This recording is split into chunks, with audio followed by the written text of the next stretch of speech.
Bonjour chers étudiants, j'ai le plaisir de vous retrouver pour cette nouvelle séquence qui s'adresse aux étudiants de la filière des études françaises, semestre 5, module exercice littéraire. Donc dans la continuité de ce qu'on avait eu l'occasion de voir à propos de Driss Shrabi, de son œuvre Le passé simple, donc il est bien naturel que après aussi la présentation du schéma global pour le commentaire littéraire composé, et il va de soi qu'on prenne un échantillon, un extrait de ce roman, Le passé simple, et de le soumettre à la question, et donc de voir comment est-ce qu'on pourrait en tirer les éléments d'analyse, comme la tradition voudrait que vous fassiez le jour de l'examen. Donc vous allez voir apparaître à l'écran l'extrait que j'ai choisi pour vous et qui est tiré du chapitre 3, et il va dans le sens de ce qui nous intéresse tout particulièrement à étudier, la chose à laquelle on va être particulièrement sensible. C'est ce que j'appellerais ce choc des titans, en empruntant un titre qui a eu une belle fortune. On va voir ici Driss en confrontation avec son père. Je rappelle juste les circonstances de la scène. En réalité, dans le foyer, il y a eu une tragédie, c'est la mort de Hamid. Donc, suite à la mort, au décès du frère, Driss, scandalisé, a imputé la responsabilité de cette mort à son père. Pour lui, en fait, son père est pratiquement l'assassin, même si le père, naturellement, avait trouvé la parade pour évoquer l'accident qui s'était produit. Mais pour Driss, il n'y a pas l'ombre d'un doute, c'est le père qui avait tué, naturellement dans un excès de violence. Et comme il est le roi clé de son milieu, donc pour lui, il peut se permettre tout ce qu'il voulait.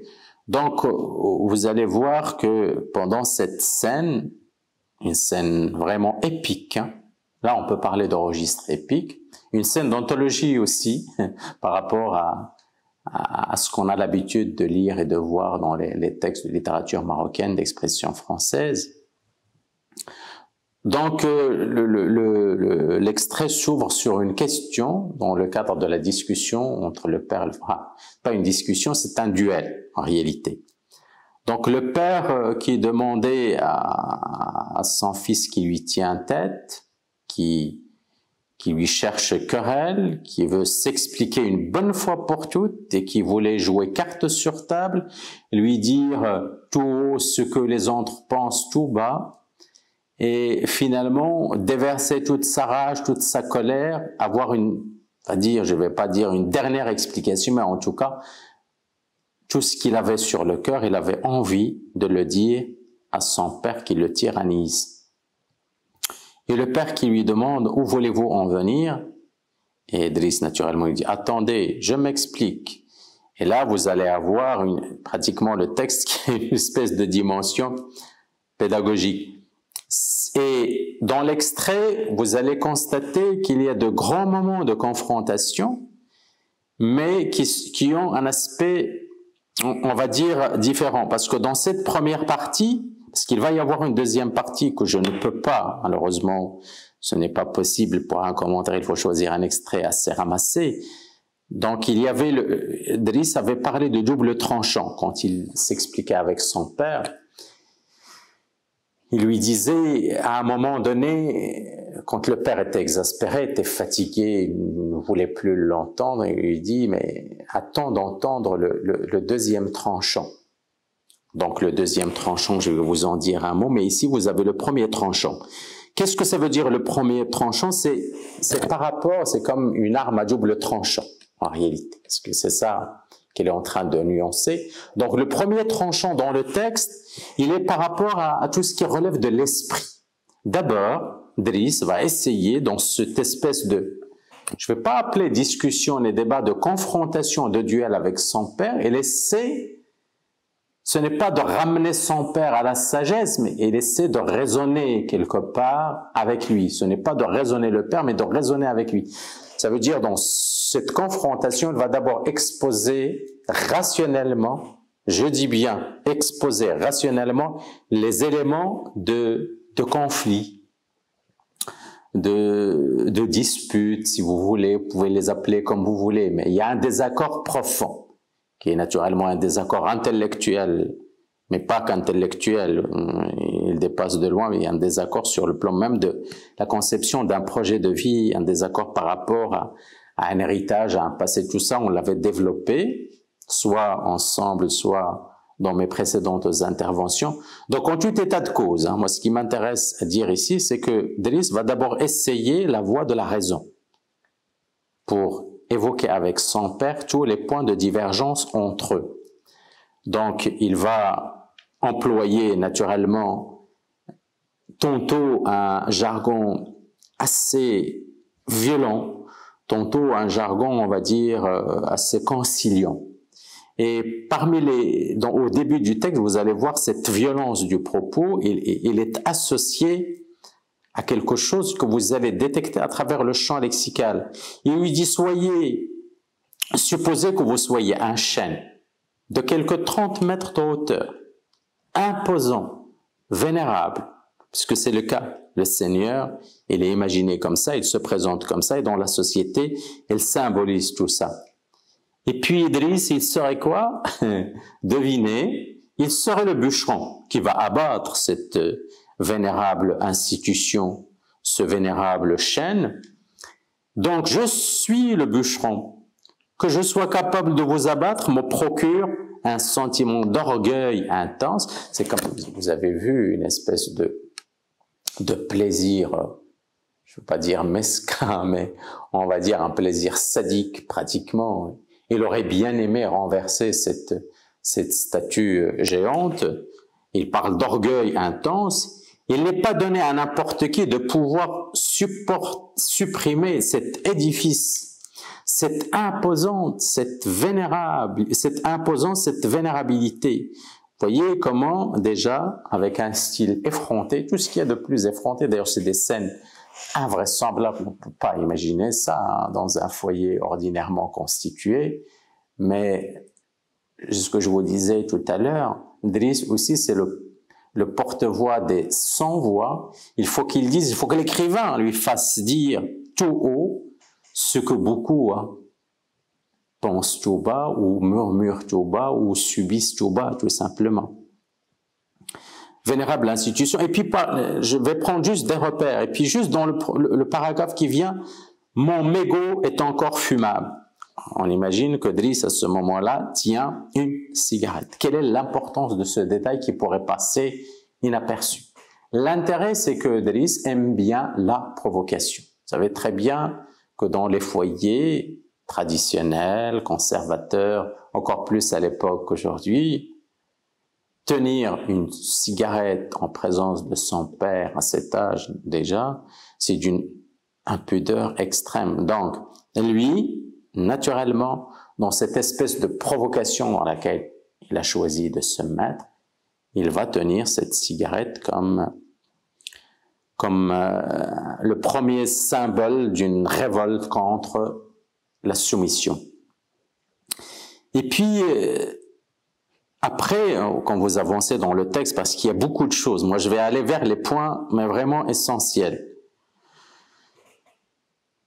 Et n'oubliez pas que Driss était en train d'imposer des conditions. Et le père, naturellement, ne peut pas accepter une seule seconde les conditions parce que le père, il pense, il estime légitimement ou pas, on n'est pas là pour discuter de ça, mais il pense qu'il pourrait éventuellement imposer ses règles de jeu à son père. Et puis vous avez simultanément, nous nous sommes levés. Le temps va changer. Les choses vont prendre un temps, on va dire, dramatique tout d'un coup. Et ce changement va constituer le tournant. Ils étaient assis, ils vont se mettre debout. C'est comme s'il allait se prendre, passez-moi l'expression, se prendre aux cheveux. Ça n'arrivera pas, mais en tout état de cause, à un moment donné du texte, quand vous allez prolonger votre lecture, il y a un moment où le père avait essayé de gifler Driss, sauf que Driss avait saisi la main du père. Et d'ailleurs, il avait des choses, il avait dit des choses terribles à son père. Il dit, cette main que je croyais de fer n'est pas aussi de fer que ça. Donc, ils se sont levés, donc il y a un changement qui va se produire, et puis on va passer dans quelques éléments, quelques ingrédients qui seraient précieux pour notre commentaire. Vous allez peut-être me souffler dessus et me réduire en fumée. Là, il parle de la puissance supposée du Père. Je ne crois plus aux 1001 nuits. Quand il dit « je ne crois plus aux 1001 nuits », je rappelle un propos que j'avais déjà tenu, c'est que dans cette dimension déjà dans laquelle se trouve Driss, c'est une entreprise de désacralisation de la figure du Père. Vous savez très bien, c'est pourquoi je disais, dans une société conservatrice, il est hors de question d'imaginer un tel duel, une telle confrontation, une telle insolence, une telle effronterie. Hein. C'est vraiment de ça qu'il s'agit. Mais Driss avait tenu absolument à ce que nous assistions, et l'écrivain Shraibi, naturellement, à ce que nous assistions à ce déluge de mots terribles, d'expressions détonnantes, qui vont cibler des points précis. Là, on est dans les... Quand on parle des 1001 nuits, tout à l'heure je parlais de désacralisation, là on est dans la démystification. C'est comme si le mythe des 1001 nuits constituait un élément ensorceleur. Parce que c'est vrai, ce sont des histoires qui ensorcellent et qui ont une emprise sur les âmes. Et donc les 1001 nuits, c'est aussi une espèce de légende. Donc le travail qui est entrepris dans le roman et qui est détaillé de cette façon, vous allez voir d'autres expressions qui vont dans le même sens, borde dans le point que j'étais en train de développer, c'est celui de la démystification. Donc, fini la mystification, je ne crois plus à ces histoires à dormir debout. Il va continuer. Je ne crois plus aux 1001 nuits, à condition, dis-je, que vous résigniez à transformer votre théocratie en paternité. Je souligne théocratie et paternité. La théocratie correspond à un régime politique qui est fondé sur l'emprise de la religion, sur les décisions politiques. Et même dans certaines monarchies qui prétendent découler directement de la puissance divine. Ça veut dire que vous avez cette verticalité et surtout ce qui nous intéresse ici et qu'on avait déjà évoqué ultérieurement, c'est l'emprise de la religion, l'emprise de l'esprit religieux. Vous avez Théos, Dieu, et il faut, qu'est-ce qu'il demande? Il demande, et il a dit, à condition, je veux bien me soumettre, je veux bien être votre esclave, il l'avait dit à un moment donné, sauf que si vous acceptiez vous aussi de remplacer la théocratie par la paternité. Et là, je vais oser une analyse, c'est que en réalité, c'est comme si le fils manquait d'affection paternelle. Quand il dit paternité, ça veut dire je veux bien que vous soyez non pas mon Seigneur, ça veut dire mon Dieu, et je ne veux pas qu'il y ait en réalité cette espèce de rapport de transcendance, donc parce qu'on est dans la transcendance quand même, et même il vise vraisemblablement un côté artificiel de cet rapport, parce que le rapport à Dieu, il n'est pas toujours inspiré de la spiritualité. D'ailleurs, un des problèmes majeurs du rapport à la religion, c'est que très souvent on est plus dans la folklorisation du religieux que dans la spiritualité elle-même. Donc ici, Driss revendique tout simplement quelque chose d'assez humain. Donc il faut que vous humanisiez vos rapports à vos enfants. Parce que quand il parle pour lui, il parle pour les autres. Donc il faut que vous soyez un vrai père pour nous. Et non pas uniquement ce Seigneur qui détiendrait son autorité, sa légitimité d'un pouvoir qui a été conféré par Dieu, etc. Et là, il continue. Il dit, j'ai besoin d'un père, j'ai besoin d'une mère, d'une famille. Encore une fois, c'est ce que je disais tout à l'heure. Il faut qu'on sorte de cette dimension artificielle, froide, figée, et qu'on réintègre une autre dimension qui est une dimension de l'affection de l'humain, tout simplement. Et puis il a d'autres ingrédients, également l'indulgence, la liberté, parce qu'on manque beaucoup de liberté dans ces foyers qui appartiennent à ce qu'on appelle génériquement la culture patriarcale dans laquelle le père, le symbole de cette autorité, impose justement des règles strictes et même tyranniques dans certaines circonstances à sa famille, que ce soit à sa femme qu'à ses enfants ou alors tous les autres membres de la famille, pourquoi pas. Ou alors, je continue toujours sur le propos de Driss, il fallait limiter mon instruction à l'école coranique. Et vous allez voir qu'il est en train, encore une fois, de prétexter l'école coranique pour parler d'autre chose. Ça veut dire, si vous voulez que je vous tienne pas ces propos, si vous voulez que je sois sage comme tous les autres, que je sois soumis, que je sois à la merci de ce que vous souhaitez, il ne fallait surtout pas me mettre dans l'école française. Donc, il fallait tout simplement me garder dans l'école coranique. Parce que dans l'école coranique, qu'est-ce qu'on a? Dans cet écosystème, qu'est-ce qu'on a? Alors, il va les citer avec une énumération terrible. Là, j'évoque implicitement un procédé important employé ici. Fève, attente, prière, servilité, médiocrité. Donc, il a fait le tour, finalement. Tous, naturellement, relèvent de substantifs, tout ce qui est de plus dévalorisant, pire, tout ce qui est de plus dégradant. Il continue. Alors, vous avez un mot très fort. Une légère réforme que vous pourriez m'accorder sans qu'il soit porté atteinte à votre souveraineté puisque je reste sous votre tutelle. Il a employé le terme réforme. Et vous allez voir que ce terme réforme, il ne l'a pas employé par hasard. Il va enchaîner sur un autre épisode de l'histoire, naturellement, qui va arriver dans le dernier volet de votre texte, où il est question justement, parce que c'est quoi la réforme? Ça rappelle naturellement dans l'ère chrétienne la réforme et l'apparition du protestantisme, qui est la protestation contre l'emprise d'une façon de concevoir le religieux, d'un rapport à Dieu et donc de l'emprise du personnel ecclésiastique de l'Église sur les croyants, tout simplement. Donc il faut absolument qu'il y ait une réforme de tout ça. Donc, il dit une légère réforme que vous pourriez m'accorder sans qu'il soit porté atteinte à votre souveraineté, puisque je reste sous votre tutelle. Remarquez, quand je parlais d'un temps de rationalité, c'est qu'on est quelque part dans une espèce de négociation. Vous m'accordez ça, je resterai sous votre tutelle, sous votre autorité, mais à condition. Donc il y a des conditions. Encore une fois, je rappelle, on est toujours là dans le cadre d'une approche rationaliste. Tout ça, ça va changer après. Je vous dirai comment et pourquoi. Et puis, il dit, le bourricot a grandi. Le bourricot, naturellement, il parle de lui. Et il prend cette image de moquerie, d'autodérision, pour dire que Driss, le petit Driss d'antan qui fréquentait l'école coranique, c'est fini tout ça, c'est de l'histoire ancienne.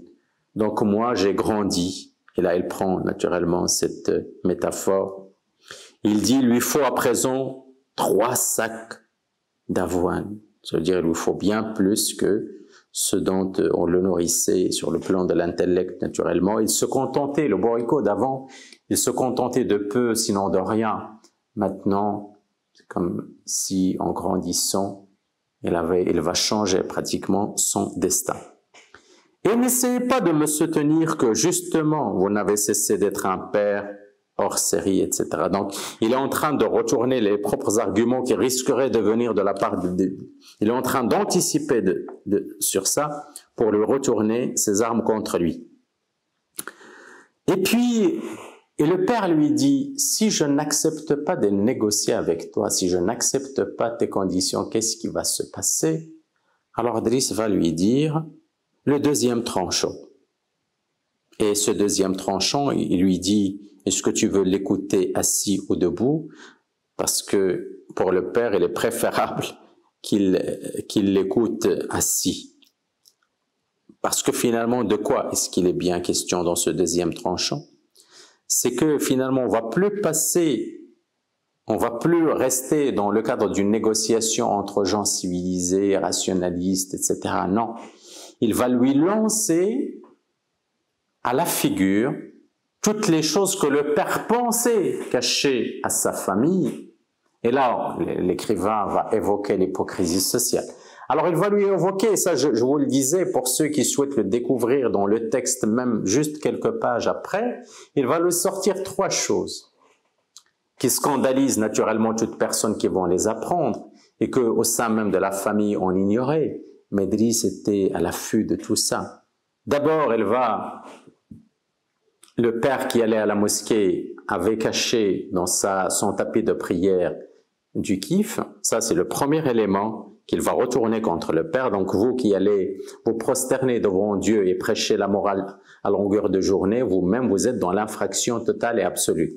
Deuxième chose qu'il va lui sortir naturellement juste après, à l'intérieur même de la maison, c'est que le père cachait derrière sa bibliothèque un bar. Donc, il y avait du vin. Donc, Driss va manipuler un petit mécanisme et puis tout d'un coup, derrière le texte coranique et tous les textes du hadith, de la religion, donc derrière tout ça, qui est le visage mensonger du père et d'autres choses d'ailleurs, il va se cacher quelque chose qui est interdit et illicite, mais qui relève de la nourriture terrestre, qui relève de ce qui anime la chair des uns et des autres, de ce qui, quelque part, constitue naturellement une infraction, mais qui constitue aussi quelque chose qui relèverait dans d'autres circonstances de l'ordinaire si la personne les assumait sans faire vivre les autres dans le mensonge.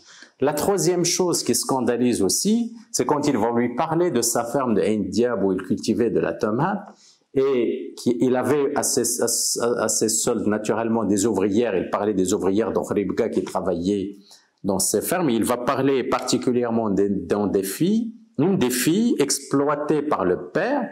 Et Driss lui dit, d'ailleurs c'est la religion qui vous permet tout ça, donc il va l'exploiter, il va même l'engrosser, c'est parce qu'il va avoir 2 bâtards avec elle, et que finalement Driss va lui dire, moi je suis au courant de vos escapades à Ain Diab, donc vous ne pouvez plus, en réalité vous ne pouvez plus me mentir à moi, vous pouvez faire ça aux autres mais pas avec moi. Donc ça c'est le deuxième tranchant, je voulais juste vous le rappeler, et rappeler aussi pourquoi Driss est tellement remonté contre le père, et il est en train tout simplement de solder ses comptes avec lui. Arrive donc le dernier point, il lui dit non, pas l'idée que je me sois insurgé contre votre autorité, je le suis depuis l'âge de 4 ans, et vous le saviez, et vous l'acceptiez, mais que cette insurrection ait pu aboutir. En réalité, il est en train de dire au père, vous, ce qui vous inquiète le plus, ce n'est pas tellement que je sois un peu effronté, ce n'est pas tellement ça, c'est que vous voyez bien que réellement les choses sont en train de prendre, qu'elles sont en train de devenir sérieuses, et que mon insurrection est arrivée à un point crucial. Et puis, il lui pose cette question, la théocratie musulmane, la 4e dimension, ça veut dire pour moi, c'est comme s'il lui disait pour moi, c'est de l'ésotérisme, c'est de la science-fiction, ça relève du surnaturel, ça veut dire que tout ça ne peut plus, cette théocratie musulmane, il le nomme, tout ça ne peut plus m'ensorceler, m'avoir d'emprise sur moi, puisqu'on avait parlé de démystification. Cependant, vous aviez dû entendre parler d'Atatürk. Naturellement, Atatürk, on parle ici de Mustafa Kemal Atatürk, qui avait réussi à renverser la monarchie et qui avait réussi à écarter le sultan en 1922, donc il a installé la République. Ce qui est important, c'est qu'il a modernisé le pays, ça veut dire qu'il l'avait occidentalisé, et pire que ça, il avait installé ce qu'on appelle couramment aujourd'hui la laïcité en Turquie. Donc, cette occidentalisation, cette modernisation, cette espèce de sécularisation, au lieu de parler de laïcisation, c'est le rêve d'Idriss à l'intérieur de ce foyer, et sans aucun doute, à l'échelle aussi de tout ce qu'il avait appelé la théocratie musulmane.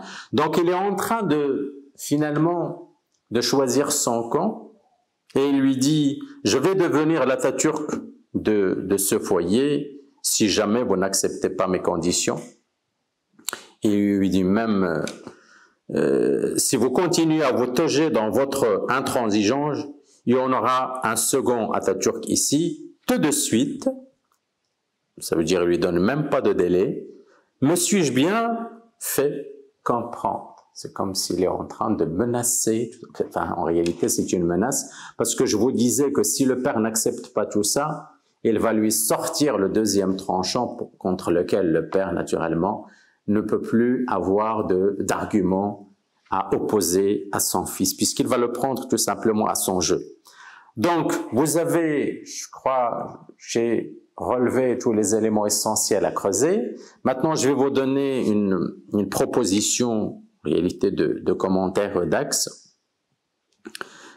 On a deux éléments, hein. On n'a pas 3 ni 4, on en a 2.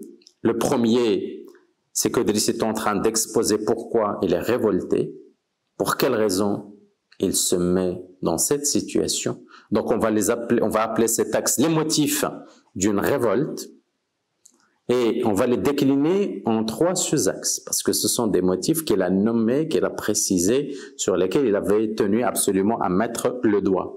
Donc le premier, c'est rejet d'un passé révolu qui ne lui convient plus. Vous avez la soif de liberté et la soif de liberté. Et puis, il s'inscrit globalement dans un projet de réforme démystificatrice. Donc, il y a ce projet de réforme, comme il l'avait associé à Atatürk, naturellement, depuis tout à l'heure. Puis, vous avez le deuxième axe. On va évoquer plutôt, non pas les motifs de la révolte, mais on va mettre l'accent sur cette dimension épique dont j'avais parlé.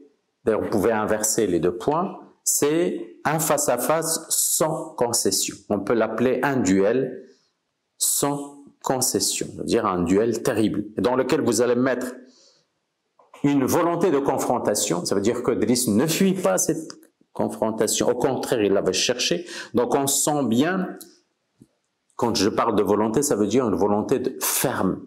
Ça veut dire la fermeté, la conviction de Driss qui font que il se tient, c'est lui qui se tient maintenant comme un chêne solide face à son père. Donc une volonté de confrontation. Et puis on avait parlé du style de cette confrontation. J'avais employé le terme de provocation. Donc on va parler de Driss qui avait choisi une stratégie. C'est comme dans un combat, il y a une stratégie. Parce que la provocation, ça fait quoi? Ça a un effet immédiat sur l'adversaire. Ça l'ulcère. Ici, naturellement, le fils a aussi besoin, non pas uniquement que le père l'écoute, il a aussi besoin de le blesser dans ce qui est de plus, on va dire, de plus précieux pour lui, sa dignité, son orgueil surtout, son orgueil de seigneur, qui en impose non pas uniquement à sa famille, on l'avait déjà vu, mais qui en impose pratiquement à tout le milieu social dans lequel il évolue, puisque c'est une grosse fortune également. Donc c'est un dignitaire. Donc la provocation pour mettre à bas cette dignité, cet orgueil, mais qui pour Driss tient à rien et sur rien. Et puis le dernier point, curieusement d'ailleurs, on peut le constater parce qu'on est un peu, allez, si on se prend au jeu, on peut se dire qu'on est un peu déçu. J'ai déjà eu l'occasion d'évoquer cette réflexion par rapport à un autre texte que j'ai eu l'occasion d'étudier avec mes étudiants.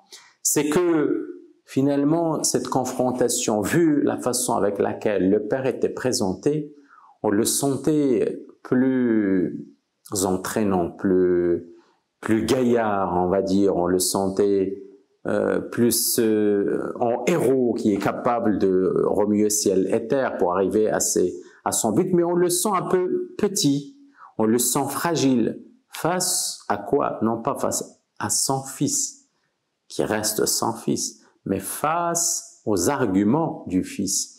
Il ne tient pas tellement, hein. C'est, pour reprendre encore une fois une autre image, c'est un géant sur des pieds d'argile. Donc, on va, pour le dernier point, on va réserver ce dernier point, c'est l'impuissance du père, et à la place du père, je dirais du seigneur, ce qui est naturellement une espèce d'oxymore, ou la passivité du seigneur, parce que jusqu'à présent, qu'est-ce qu'il ose dire? Il ose juste dire sinon, et après, et puis à la fin, naturellement, à la fin de cette confrontation, quelques pages plus tard, il va chasser Driss du foyer. Je crois que ça vous a permis, j'imagine, j'espère, ça vous a permis de voir un peu comment est-ce qu'on peut repérer les éléments essentiels d'un texte par rapport toujours, hein. C'est ce que j'avais dit quand j'avais présenté le passé simple. Ce qui est important, c'est de voir les enjeux du texte, l'intérêt, qu'est-ce que je peux en tirer. Et naturellement, pour le choix d'un texte, il va dans le sens de cet intérêt majeur d'un projet littéraire comme le passé simple. J'espère vous avoir été utile dans toutes ces présentations. Je vous souhaite beaucoup de succès et je vous remercie.